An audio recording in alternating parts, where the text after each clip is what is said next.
understand today, you have to search yesterday. And I feel that is very relevant as it applies to the Deer Park Public Library. We've had a very auspicious beginning, I should say. Between 1957 and 1962, propositions to construct a library building were turned down 3 consecutive times. During this period, the Deer Park community was served by a bookmobile that was sponsored by the Suffolk Cooperative Library System. But on June 30th, 1964, a 4th proposition was put up for a vote.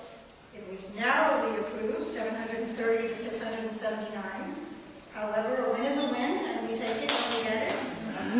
And the Deer Park Public Library officially opened its doors on August 1st, 1966, with Mrs. Mary Ann Wolfe as the library's first director.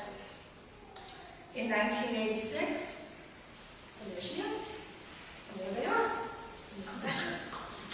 And in 1986, a children's wing was added, followed by the library's first parking lot, if you can believe it, in 2008. And there we are in front of our parking lot. And wasn't that a huge deal? It was apparently you have no idea how we got those. And these are slides of what you have to look forward to, hopefully within the next 2 weeks.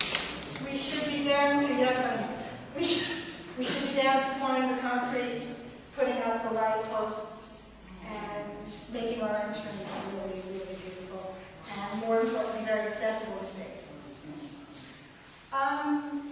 I think what I really wanted to bring across is that we are still your public library. We are still a place where there's books, and there's children's programs, and the senior citizens can come, and we have quilting classes, and knitting classes, and book discussions. Kathy Nashak is here today, who is responsible for a very successful book discussion group.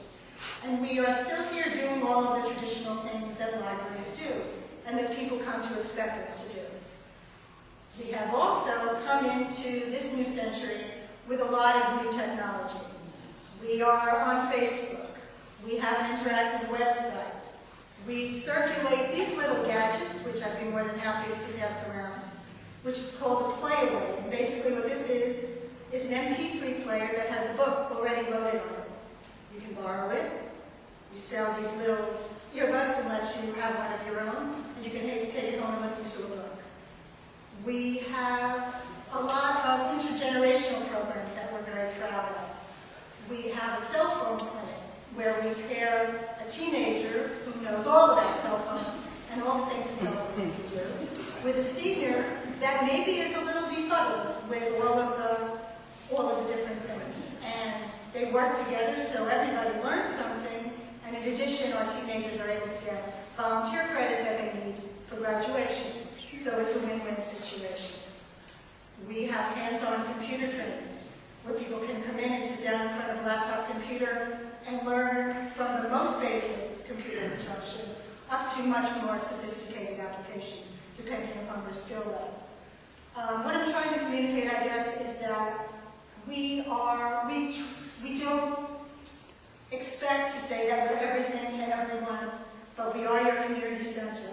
We offer traditional library services, and we also try to bring you up to the present day and keep up with all of the demands and interests that our various patrons have. So, does anybody have any questions?